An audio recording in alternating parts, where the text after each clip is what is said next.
When police pay a judge to incriminate a black lady, they are astonished to learn that she is now their new boss. Although justice is meant to be blind, it has long been tainted by bias, power, and money in Redwood Heights. The entire court system appears intent on ruining the life of a young black lady named Michaela Brown after she is falsely accused of a crime she did not commit. Before an unimaginable turn of events alters everything, racist police officers bribe a judge in the background to guarantee Michaela's doom. In a startling change of circumstances, their future is suddenly in the hands of the same lady they were trying to bury. The tables shift in the most dramatic way possible in this tale of betrayal, power conflicts, and impossible comebacks. The history of Redwood Heights was a complex one. It had been a booming industrial center with busy industries and a positive workforce decades ago. But as time went on, the city's fortunes declined, companies shut down, and jobs dried up. The formerly proud neighborhoods became victims of unbridled corruption, political intrigue, and criminality. The Redwood Heights Gazette and other newspapers tried their utmost to uncover wrongdoing, but the ruling class frequently misrepresented the facts in order to conceal their dubious activities. The Redwood Heights Police Department was one of the organizations that was corrupted by this corruption. There was a tiny group of dishonest police officers hiding behind the carefully constructed image of officers who served and protected. Under the leadership of Detective Carl Drummond and Sergeant Ian Collins, this squad gained notoriety for fabricating evidence against citizens who were black and brown, converting infractions into serious crimes that may ruin their lives, and using every bit of their influence to enrich themselves. Worst of all, it wasn't just about money. Their eagerness to harass and abuse Redwood Heights' most defenseless residents was fueled by the pervasiveness of prejudice throughout their ranks. The type of person that Drummond and Collins preyed on was Michaela Brown. Born and raised in Redwood Heights, Michaela was a resourceful, aspirational, and kind woman in her early 30s. Its underside was nothing new to her. She learnt early on how to keep her head held high in the face of hardship from her grandmother, who raised her after her parents died in a terrible automobile accident. She aspired to become a criminal justice student, advance in the legal system, and eventually defend the very people the system frequently left behind. That was exactly what Michaela had done, quietly but slowly. She was a standout student who graduated at the top of her class from Redwood Heights Community College with a fierce desire for justice. Later received a full scholarship to attend one of Chicago's most prominent law schools. Armed with education, self-assurance, and a resolve to make up for the injustices she witnessed on a daily basis, she returned to her birthplace. Redwood Heights, however, resisted change. Opportunities within the local judicial system were limited for a black woman, particularly one who was well known for speaking out against police harassment, despite her qualifications. Detective Drummond had known Michaela for a number of years. She was the first to voice concerns, lodge complaints, or even call community meetings whenever she saw or suspected misconduct by cops. That was something Drummond detested. He viewed her as an annoyance, a troublemaker who endangered the traditional method of conducting business. And his anger wasn't limited to Michaela's activism. It was her unreserved refusal to give up in a community that frequently silenced those who were oppressed. Drummond eventually figured out how to scare her. He would harass her in court hallways, pull her over for small driving violations, and even circulate rumors that she was hanging out with local gang members. But Michaela remained resilient. Change was promised on her way, and the dubious empire Drummond and Collins had established in Redwood Heights was in danger of collapsing due to that shift. She eventually became the ideal target of one of the darkest plots the department had ever devised because of her resistance. Sergeant Ian Collins and Detective Carl Drummond were agitated. There may have been some corruption inside the Redwood Heights Police Department. These two, however, stood out for their blatant disrespect for justice even among the dubious crowd. Tanner's Pub, an ancient bar, has a smoky back area where they met one evening. It was an unassuming place where off-duty police officers went to get a hard drink, and an opportunity to rant about the politics of the city. Drummond and Collins had established that backroom as their own war council throughout the years, where they planned everything from minor shakedowns to more complex crimes. That evening, Drummond leaned forward and swirled a whiskey glass that was halfway empty. His eyes glinting with barely restrained anger, he murmured, "She's got to go." He didn't need to identify her. He meant Michaela Brown, and both men knew it. Collins nodded, his mouth clenched as if the mere thought of her name irritated him. "She's gaining popularity in the neighborhood, and people trust her," Drummond added.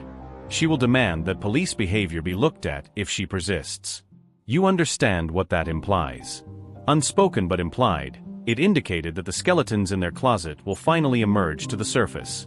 After years of fabricated arrests, drug planting, evidence theft, and undetected bribery, Michaela could bring down their entire operation if she were able to establish a genuine presence in the legal system, perhaps as an assistant district attorney or even a city prosecutor. She was capable of doing it because she was knowledgeable, motivated, and morally upright. Collins tapped his empty glass against the tables and growled, "We need something big. She has never received even a parking ticket. There won't be any damage if we plant a bag of weeds. In a week, she will return with her reputation untarnished." Thinking, Drummond rubbed his temples. He had previously planned false accusations, but never against someone with Michaela's level of connections. People held her in high regard. Her commitment to the law was even recognized by judges, at least in public. Finally, he stated, "We need to portray her as a true criminal." Bribery, drug trafficking, and money laundering are all things that make the city shudder in terror. They spent hours working out the idea. At the end of the night, their hearts were blazing with hateful resolution, their whiskey cups were empty, and their cigarettes were extinguished in overflowing ashtrays. Although the plan was simple, it needed a conspiratorial judge to be flawless. Drummond knew just what to look for. The crooked officer's old supporter, Judge Mark Porter, owed Drummond and Collins a lot of favors. According to rumors, Judge Porter was addicted to gambling. He was heavily indebted, and Drummond had once ignored Porter's involvement in a hushed-up DUI accident. Thus, the strategy was established. Michaela would be directly blamed by Drummond and Collins for fabricating evidence of widespread drug distribution or possession. They would ensure that bail was rejected by bribing or blackmailing Judge Porter into issuing a warrant. Michaela's reputation and future in Redwood Heights would be ruined by the time she successfully fought her way out legally. A couple of sour smiles and a covert handshake marked the end of the evening. They believed they could silence the most outspoken opponent of their corrupt empire and send a message to the community that no one can stop the dirty cops in Redwood Heights by framing Michaela Brown for a major criminal. Drummond and Collins put the plan into action a week after they met at Tanner's pub. Making a paper trail that would link Michaela to illicit drug use was their first move. Small-time crooks in Collins' shadowy underground network owed him favors in order to keep him safe from harassment or arrest. In a few days, these skilled document forgers created fictitious ledgers, shipment receipts, and text message transcripts linking Michaela to a fictitious cartel in a different state. Drummond and Collins broke into Michaela's small apartment late one night while it was dark outside. Clever as skulking panthers, they were dressed in black hoodies and gloves. As Collins watched the empty street below, Drummond pried up a small window. Drummond planted bags containing an unidentified white material inside. Hidden behind the kitchen sink and in the storage closet is baking soda that has been meticulously packed to resemble cocaine. Incriminating text messages that were meticulously dated to imply that Michaela had been planning drug trades for months were also concealed on a burner phone. The following day, Drummond reported Michaela Brown as a significant dealer in an anonymous tip to the drug police unit of his own station. Through the proper procedures, he ensured that this tip landed on the desk of an officer he trusted to remain silent. A police raid was planned in a matter of hours. The actual raid was an impressive sight. In order to scare not only Michaela but the entire community, heavily armed officers, SWAT gear, and sirens were used. They wanted the day Michaela Brown was hauled down to live on in Redwood Heights. Michaela was caught fully unprepared for the invasion. In her living room, she was working on a plan for community advocacy when SWAT officers rushed in and yelled at her to get down. Michaela obeyed, confused, angry, and afraid. Before she knew it, she was being dragged outside in handcuffs as horrified neighbors looked on. A few of them yelled in disapproval, claiming Michaela wasn't guilty. However, the cops pushed through, claiming to have reliable proof and a warrant. Drummond personally managed her reservation at the station. He read aloud the charges: drug trafficking, possession with intent to distribute, and conspiracy, in a perverse act of derision. These accusations were so serious that they could have destroyed anyone's life, much less one who wanted to work in the legal system. Michaela felt queasy and lightheaded. She attempted to object, but Drummond and Collins ignored her cries and smirked. Judge Mark Porter approved Michaela's bail denial that same day after receiving a sizable payment and a tactful threat from Drummond. She was considered a flight risk because of her alleged connections to out-of-state criminals, according to the official explanation. It worked, but it was a fraud. None of Michaela Brown's friends or relatives were permitted to see her after she was hauled away and placed in a holding cell. Redwood Heights was taken aback. How could an activist and local role model like this woman be a part of a high-level narcotics operation? Like wildfire, the news spread. The Redwood Heights Gazette's headlines denounced her. Beneath it all was a meticulously planned network of falsehoods that Judge Porter, Collins, and Drummond had covertly created. Now that she was in the middle of a fire, Michaela didn't know how she was going to make it. Michaela experienced a flurry of emotions in the cramped confines of her holding cell, including shock, fear, wrath, and a persistent sense of unfairness. She was aware of her innocence. Anyone who knew her well realized that these accusations were ridiculous. However, all of the false evidence, the burner phone, the purported drug cache, the fake bank documents, pointed to her as the guilty party. She was mainly kept in seclusion for 3 days and only permitted a few brief phone conversations. Bernice Brown, her grandmother, constantly begged the police to allow her to visit Michaela, but they refused. The storyline that kept Michaela imprisoned and isolated from assistance was that she was now a kingpin in the eyes of the crooked establishment. She suffered icy stares from guards and whispered taunts that she was a shame on the few occasions she was permitted to leave her cell. She was viewed with sympathy by some officers who believed she had been set up, but they were too scared to confront Drummond and Collins. In spite of the oppressive hopelessness, Michaela's thoughts resisted giving up. She had a criminal law degree. She was aware of the manipulation of evidence. Rather than allowing fear to stop her, she started thinking of ways to defend herself. She made a mental note of every way she could demonstrate her innocence.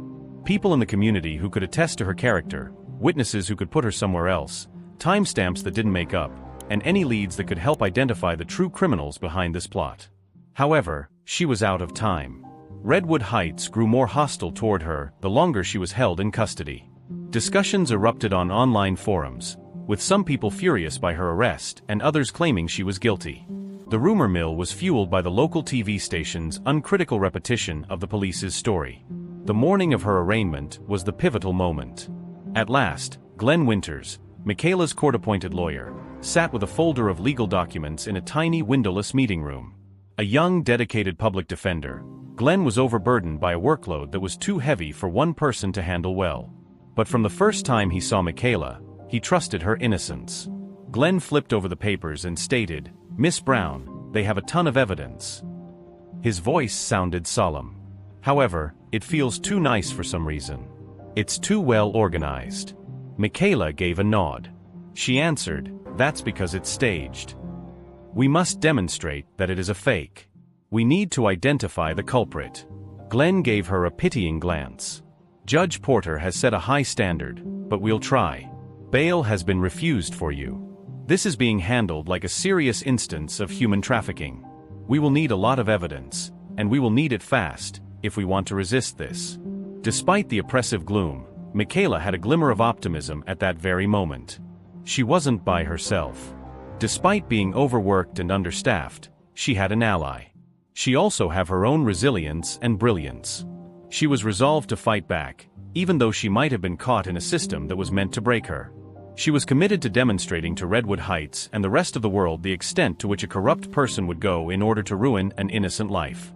Judge Mark Porter was pacing nervously in his opulent home office across town, while Michaela prepared herself for a courtroom battle. The room included thick Persian rugs, rich mahogany furnishings, and a library brimming with esteemed legal texts. But tonight, none of that was consoling. Porter's palms were slick with cold sweat, and his nerves were frazzled. He had just hung up with Detective Drummond on the phone. The detective had sounded arrogant. Drummond promised him that if Porter kept cooperating, rendering severe decisions while disregarding any contradictions in the prosecution's case, he would be paid handsomely after everything was said and done. In the event that certain city jobs become available, Drummond had even alluded to a potential promotion for Porter. However, Porter's debilitating gambling addiction had left him financially indebted. He often lost hundreds of dollars in a single night at a secret backroom casino on the outskirts of Redwood Heights, which was his usual haunt. The loan sharks from the casino were hovering, requesting money. Porter hadn't thought twice when Drummond and Collins had come to him with the promise of a large sum of money in return for making sure Michaela Brown stayed in jail and was ultimately proven guilty. Although fear and greed were strong motivators, he was plagued by remorse.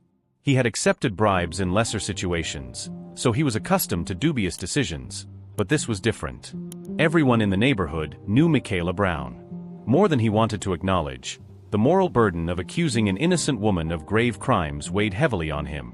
He had a knot in his gut every time he looked at the framed pictures of his wife and his 2 young girls that were on display on his desk. Knowing what he was doing to someone else's child, how could he confront them? Porter poured himself a large glass of bourbon, desperate for a brief respite, and drank it while looking out into his darkened yard through the huge windows.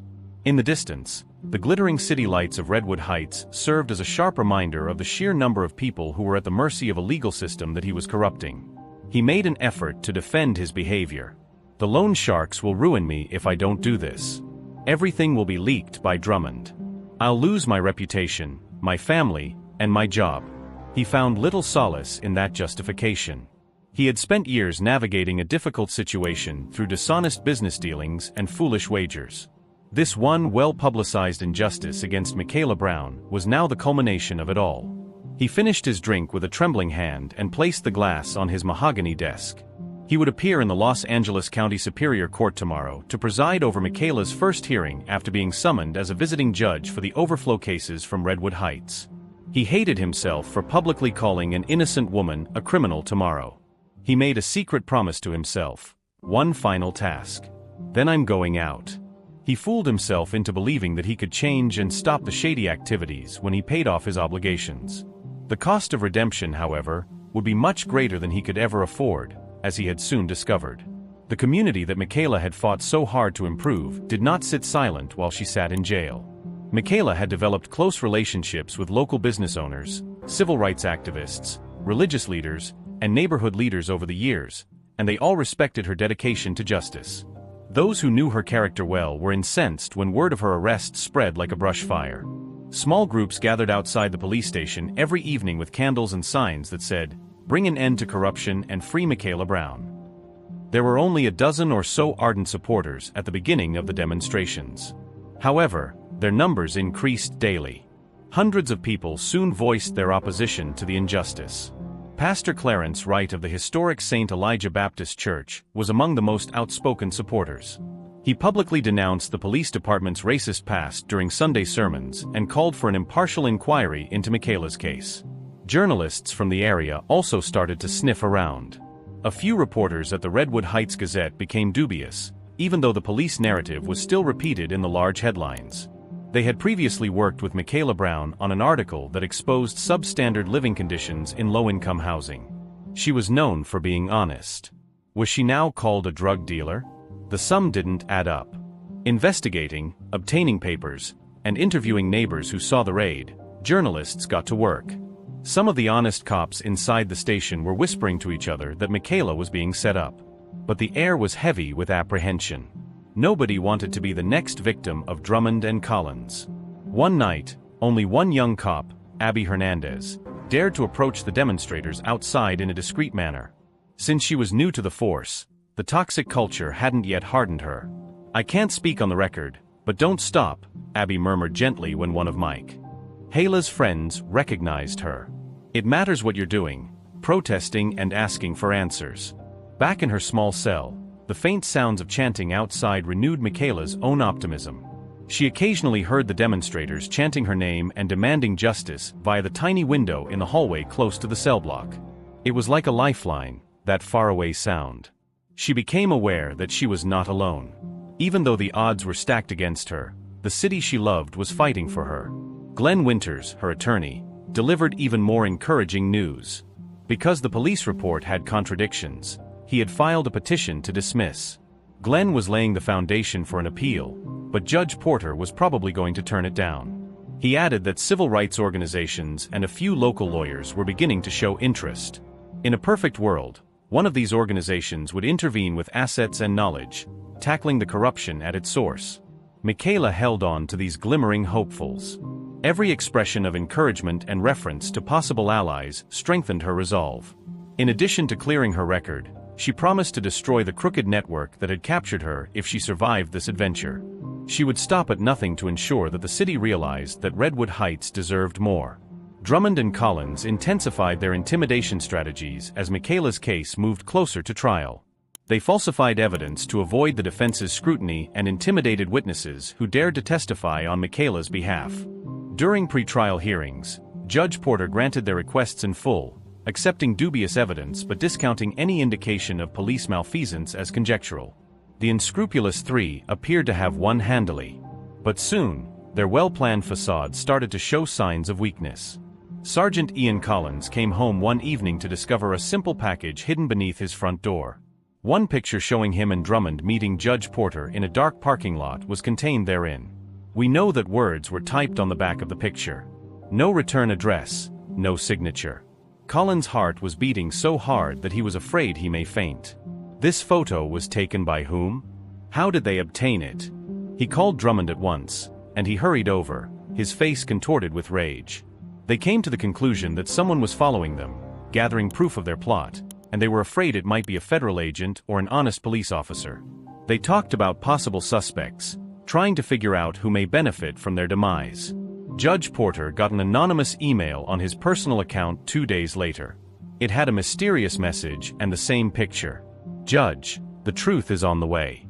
When Porter read his phone, he almost dropped it. In his chest, anxiety blazed like a flaming fire. Sweat pounded on his forehead as he downed a glass of water.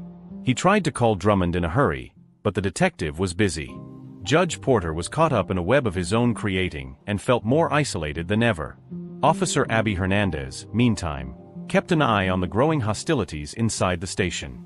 She saw the hush-hush muttering that followed them around, Collins' sudden outbursts, and Drummond's unusual frown. Emboldened, Abby made the decision to learn more.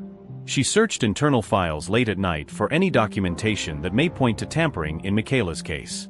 She discovered obvious discrepancies, inconsistent evidence logs, contradictory cop accounts, and illogical timestamps. Her pulse thumping with anticipation and fear, she printed out a few important documents and concealed them in her locker. Michaela hoped for one piece of exonerating evidence while she was in her cell. She was aware that the smallest inconsistency may lead to a flurry of evidence proving her innocence. She made an effort to quiet the whirling questions in her head each night. Who arranged for me? What is the extent of this conspiracy?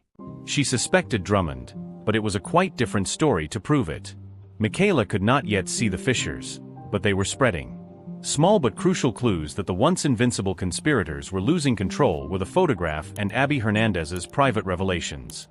Karma was stirring in Redwood Heights, and it was getting closer every day. As the day of Michaela's trial drew near, the tension in Redwood Heights increased. Judge Porter, Collins, and Drummond were on one side, continuing to promote their version of Michaela's guilt. Michaela supporters were on the opposing side, becoming more vocal and well-organized.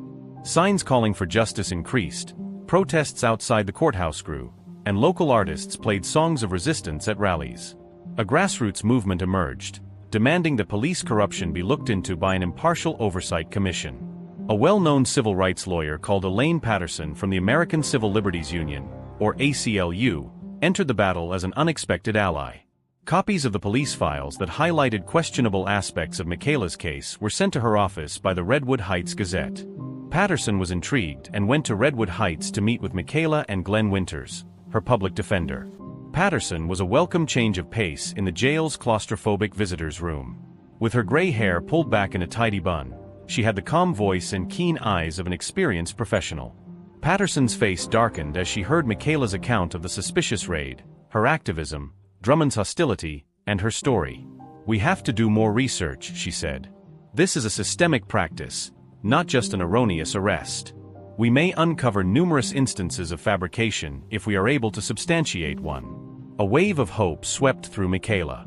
She may finally have a chance to defeat Redwood Heights' corrupt apparatus with the ACLU on her side. Collins and Drummond, meantime, were in a desperate attempt to determine where the leaked images came from. They made evasive threats, surrounded possible whistleblowers in the precinct, and even looked into the station's security tape to find out who might have been prying. By maintaining a low profile and meticulously hiding her trails, Officer Abby Hernandez barely avoided suspicion. Judge Porter found himself drinking more and sleeping less as a result of his paranoia and remorse.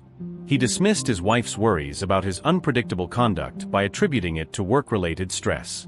But in private, he was on the verge of a breakdown. He had started getting more anonymous threats through text messages, all of which alluded to the damning information that might come to light at any time. In moments of terrible sadness, he thought, it's too late. I have to see this through since I've thrown in my lot with devils. Redwood Heights prepared for the trial beneath all the mayhem. Sensing a scandal was developing, journalists from neighboring cities began to take notice. In order to highlight the lengthy history of racially discriminatory policing in neighborhoods like Redwood Heights, talk show hosts asked civil rights groups to speak about the issue. For Michaela, the trial was a fight for her life itself. It was an opportunity for Drummond, Collins, and Porter to maintain their position of authority or risk losing everything. Both sides prepared their plans as the days passed. They were unaware that fate had already started to move the wheels of their destruction. A sort of electromagnetic tension crackled in the air as the trial's morning broke. Judge Porter had been assigned to preside over the high-profile case, and the sidewalks in front of the Los Angeles County Superior Court were crowded. Riot police were on guard, expecting big demonstrations. Satellite dishes pointed upward to broadcast every development to people around the state, while news vans lined the roadway. Michaela's hands were shackled in front of her when she arrived in a police transport van. Despite the cameras flashing in her face, she maintained a confident demeanor while wearing a modest blue jacket and skirt that her grandma had given her.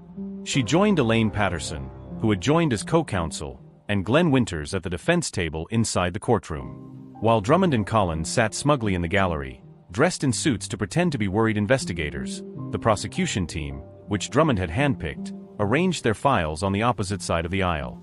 Judge Porter walked stiffly into the courtroom. His sleepless nights were shown by the dark bags under his eyes. Initially, the deputy district attorney presented a negative image.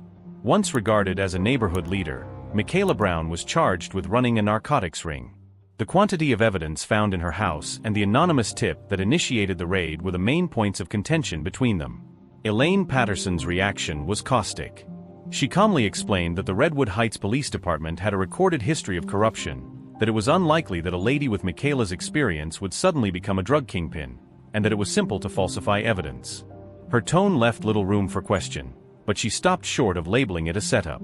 Judge Porter allowed both sides to make opening arguments while maintaining an appearance of impartiality. However, in keeping with his covert agreement with Drummond, he occasionally rendered decisions that were favorable to the prosecution. He overruled Patterson's objections and permitted the admission of certain dubious pieces of evidence. The defense squad looked at each other knowingly. They realized that the prosecution was not the only opponent they faced. The presiding judge was also against them. The demonstration outside kept growing. A gathering led by Pastor Clarence Wright chanted, prayed, and demanded justice for Michaela. Others carried banners calling for an end to framed cases. One could really taste the tension in the air, and the mood was electric. Michaela watched with a mix of resolution and fear as it all came to pass. Sometimes she looked at Judge Porter, wondering if the corruption story was accurate.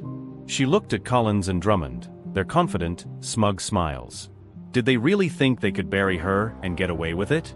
There was a lot of conjecture in the courtroom as the day's activities came to an end. At first glance, the prosecution's case appeared to be solid.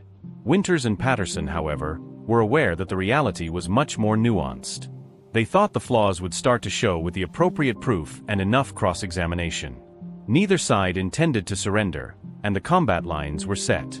Redwood Heights waited for the next round of this battle for justice as the trial's first day came to an end in a whirlpool of controversy.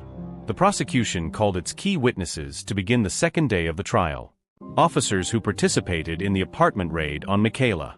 They provided testimony regarding the alleged tip-off, the suspicious objects discovered, and Michaela's tense and disturbed appearance during her arrest. At first glance, their stories appeared to fit the fake evidence exactly.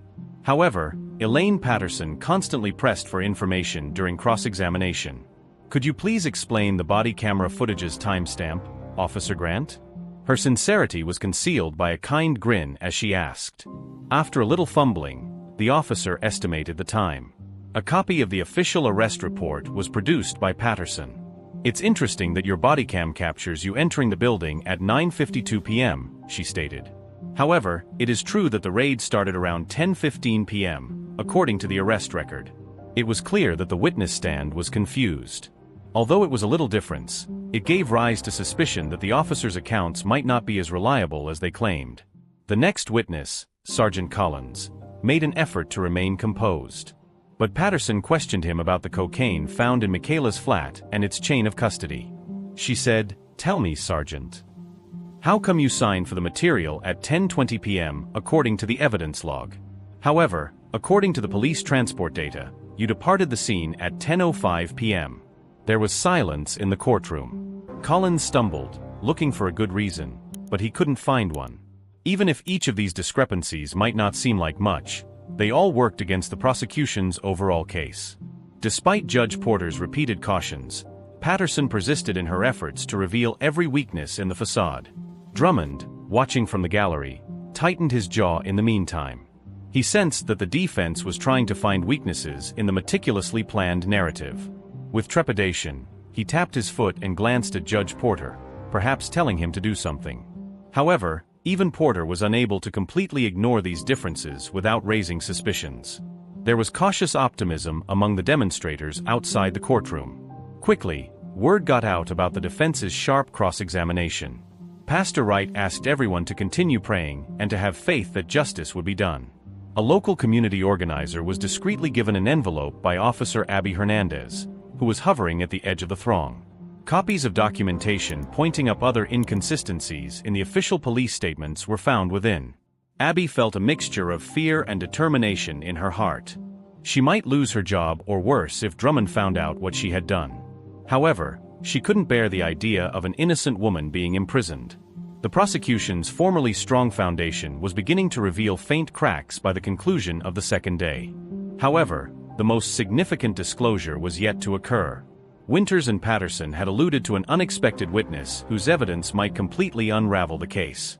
There was a lot of speculation. Was it an informant for the police? Michaela's co-worker who could confirm her location? One thing was certain that night when Redwood Heights went to sleep. The story that Drummond, Collins, and Judge Porter had painstakingly constructed was about to fall apart. And the consequences would be enormous if it did. The mood in the courtroom was electrifying on the third day of the trial. There were rumors of a surprise witness for the defense. Michaela sat stiffly, her hands drenched on the table. Across the aisle, she noticed Drummond and Collins exchanging nervous looks. Judge Porter made an effort to look calm, but his nervousness was evident from the way his fingers twitched as he drummed on the bench. Elaine Patterson got up to say, "Your Honor, the defense would like to call Officer Abigail Hernandez to the stand following a morning of procedural testimony." Shock reverberated across the courtroom. Drummond's eyes widened with rage. Collins appeared to have taken a sucker punch. Judge Porter felt his heart race. He was aware that it was rare to allow a police officer to testify for the defense, but he had no legal justification for doing so. Officer Hernandez took a step forward, a mixture of dread and resolve visible on her face. After taking the oath, she sat down in the witness chair. Patterson started by outlining Abby's qualifications and the chronology of events as she understood them. She then carefully steered the conversation toward the documents Abby had found, including logs that suggested evidence tampering, mismatched files, and changed timestamps. Patterson said, "Officer Hernandez, what made you suspicious?" Abby took a deep breath. "I saw that the dispatch data and the stated time frame for the raid on Miss Brown's residence did not line up. I discovered several revisions when I attempted to confirm the evidence custody logs. On paper, everything appeared to be too neat, but the records themselves revealed otherwise." There were murmurs among the crowd. Collins gazed at Abby with daggers, while Drummond's face was fixed in a scowl. Abby had sent Patterson a number of internal police documents. Official statements were at odds with the timestamps. There were several erasures on the chain of custody forms. Additionally, she provided transcripts of conversations that were purportedly transmitted by Michaela from a burner phone, but there was no activity at the time according to the phone company's records. Every item of evidence had to be admitted by Judge Porter. Even he was unable to suppress it all with a procedural justification. It was obvious enough that he had previously favored the prosecution. He had to come across as relatively unbiased or face quick criticism from the media and legal establishment. When Abby acknowledged that she thought the narcotics discovered in Michaela's apartment were planted, the tension reached a breaking point. She refrained from specifically naming Collins and Drummond, perhaps out of fear. But like a thundercloud, The suggestion lingered in the air. Judge Porter had to pound his gavel to bring order back to the courtroom when it erupted in gasps. Collins and Drummond exchanged frantic glances. The public's disbelief in their meticulously crafted story was the moment they feared.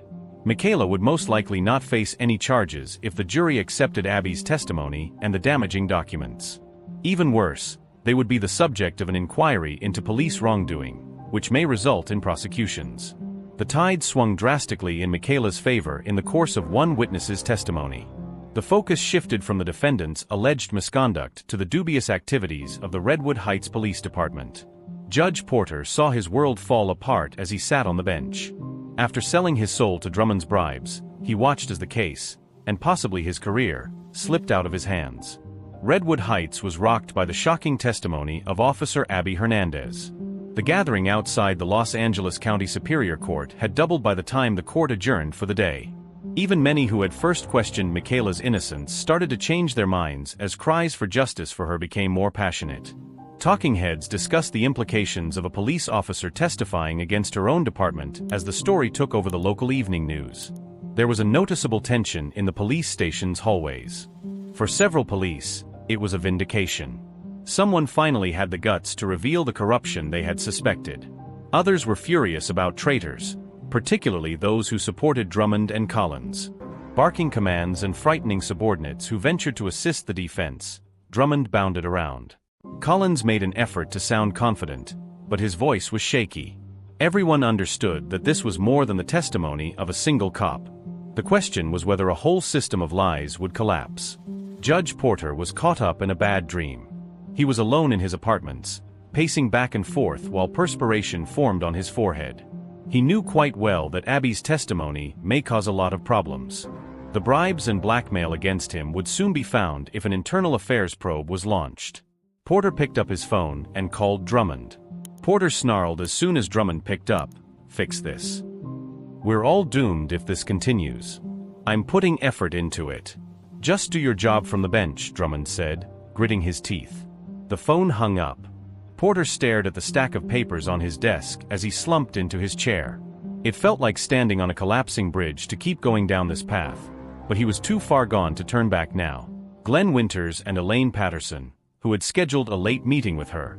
Michaela was still confined, but her spirit was high. She was aware that the jurors had caught a peek of the reality. "We've discovered traces of evidence tampering," Patterson informed Michaela, her eyes gleaming with conviction. "Officer Hernandez's testimony can be used to support our request for a forensic examination of the alleged drug stockpile found in the phone logs. We will file an appeal right away if the judge rejects." With a mixture of comfort and trepidation, Michaela squeezed her hands together. "Thank you," she said in a whisper. "I can't sleep quite yet, even though I knew the truth will be revealed. They may have further strategies in store." Glenn gave a nod. "We must avoid complacency. Collins and Drummond will not surrender easily. And Judge Porter," he hesitated, looking at Patterson knowingly. "He has given in. This trial might go awry if he makes one mistake." Michaela was beginning to feel vindicated in spite of the uncertainties. She wasn't by herself. She was supported by the community, a brave police officer, and an accomplished legal team. Although the shadow of injustice persisted, the light of truth had emerged and was becoming brighter every day. On a clear morning, the last act of the trial arrived. In anticipation of the day's events, supporters, spectators, and the media flocked to the courthouse. The defense has filed a motion asking for all evidence, especially the material taken from Michaela's apartment, to undergo forensic testing almost away. The lab findings arrived right before the last round of discussions. The white powder was not cocaine, but baking soda. A shocking discovery that struck the prosecution's case like a ton of bricks. Seated in the gallery, Drummond and Collins exchanged frantic glances. They observed the prosecution's frantic efforts to control the fallout. The jurors didn't believe the deputy district attorney's rambling explanation that there must have been a mix-up at the lab. Too much had been planted in the seeds of uncertainty. The Redwood Heights Police Department caught people's attention, but many suspected corruption instead of incompetence. With her voice echoing through the quiet courtroom, Elaine Patterson stood up to make her closing argument. "The overwhelming evidence presented to you, ladies and gentlemen of the jury, supports a single conclusion. It was Michaela Brown who was set up. In her brave testimony, Officer Abigail Hernandez pointed up discrepancies in the police logs. We now know that the narcotics that were discovered in Ms. Brown's residence were not actually drugs. The arresting officer's timeline has been shattered piece by piece. Why? Because it was deliberately designed to convict a woman who wasn't guilty. She pointed to Michaela, who had tears of appreciation in her eyes. Michaela Brown is not the only person involved. Justice in Redwood Heights is at issue here. It concerns whether we permit dishonest public servants to use our legal system to suit their own agendas. You have the ability to right a grave wrong today. The courtroom erupted in spontaneous applause when Patterson concluded, but Judge Porter's gavel quickly put an end to it. Sweat was beading around his temples, and his face looked pallid. He imposed an orderly, formal tone. The applause will be disregarded by the jury. The prosecution's final arguments will now begin. However, his voice wavered, revealing his internal conflict. What remained of the case was attempted to be salvaged by the deputy district attorney. However, he might as well have been attempting to contain a dam that was breaking at the seams. The jury's eyes were filled with disdain for the weak justifications, and they were doubtful. A splotchy red was spreading across Drummond's face. In defeat, Collins' shoulders drooped. The jury finally departed to deliberate. The courtroom was crowded with whispers as rumors circulated about how long they would require. Nervous, Michaela clutched her lawyer's hand.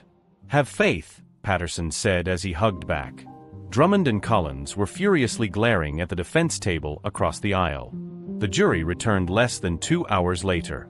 Standing, the foreperson cleared her throat. "We, the jury, find the defendant Michaela Brown not guilty on all counts," she declared after glancing first at Michaela and then at Judge Porter. The gallery exploded in cheers. People wept, hugged, and clapped. With tears streaming down her cheeks, Michaela released a breath she felt she had been holding for weeks. The surprise was not finished, though. Bailiffs rushed forward to Drummond and Collins as the courtroom erupted in excitement. State troopers in uniform followed a grim-faced internal affairs official as they went forward. Detective Carl Drummond said, "You are under arrest for perjury, conspiracy, and evidence tampering, Sergeant Ian Collins." The next silence was deafening. Drummond leaped to his feet, his face twisted in rage. "I'm a decorated officer, so you can't do this." Despite his protests, the troopers forced him into handcuffs. Shaken and pale, Collins made no move to resist. As the largest bullies in Redwood Heights were dragged away, photographers snapped frantically, breaking the silence with a cry of surprise. Judge Porter appeared on the verge of passing out. He knocked his gavel off the bench as he struggled with it. He had a bailiff get it for him. When the judge declared that the hearing was adjourned, his voice cracked. He attempted to leave the bench quickly, but instead he was confronted by the same internal affairs officer. With eyes bright with the hope of revealing the judge's collusion, the officer remarked, "Judge Porter, we have some questions for you." With perspiration streaming down his cheeks, the unkempt judge gazed with wide eyes. Choked words were all that came out of his attempt to stutter out an answer. The cop motioned for him to come along. Like a man heading into his doom, Porter swallowed hard. As the courtroom started to thin out, a swarm of friends, supporters, and well-wishers led Michaela out as well, not in handcuffs. Glenn Winters and Elaine Patterson remained beside Mary, protecting her from the swarm of reporters who were shoving microphones in her face. Like arrows, questions flew. "What are your thoughts on the decision? Were you aware that Collins and Drummond had been scheming to frame you? What are you going to do next?" Michaela stopped to speak to the gathering outside the courthouse, her eyes still wet. The sky was lighted by flashbulbs at dusk. Her voice began to tremble, then grew stronger. "Though it's not just about me, I'm grateful that justice was served today. The goal is to make sure that no one else in Redwood Heights or anywhere else falls prey to dishonest officials who conceal themselves behind robes or badges. I'm going to speak up to ensure that this doesn't occur again." The audience exploded in cheers. People rushed forward to give her pats and embraces. Bernice, Michaela's grandma, was standing among them, her wrinkled face wet with tears. She pulled Michaela into a passionate embrace and murmured, "I knew you'd come out on top, baby. I have always had faith in you." A flurry of consequences swept across Redwood Heights in the days that followed. Judge Porter, Collins, and Drummond were charged with crimes. A thorough investigation by Internal Affairs into the Redwood Heights Police Department revealed years of extortion, abuse, and erroneous arrests. Encouraged by the example set by Abby Hernandez, other cops stepped forward. The city council promised to establish an independent oversight body during emergency sessions. Although Michaela's name had been cleared, her quest had only just begun. She rose to fame as a local hero and a symbol of moral strength and tenacity. Offers from advocacy organizations and law firms flooded in. Michaela had other ideas, but the ACLU suggested that she apply for a job at their regional office. She wished to remain in Redwood Heights in order to fix the neighborhood she considered home and implement meaningful change in a dysfunctional system. Then followed the unexpected turn of events. The district attorney for Redwood Heights announced a comprehensive reorganization to eradicate corruption less than a month after the trial. To everyone's surprise, Michaela Brown was named a special investigator, in charge of the division she had always wanted to work in. She would be able to look into misconduct, audit cases, and suggest criminal charges against officials who misused their position of authority. The poetic justice left the city in awe. Now, the same woman who had been set up by corrupt police officers would be able to start over and rebuild the department. Michaela had a mixture of pride and humility on the day she entered her new office at the Redwood Heights Police Department, formerly Drummond's domain. Employees stopped in their tracks to watch her as she stood in the hallway.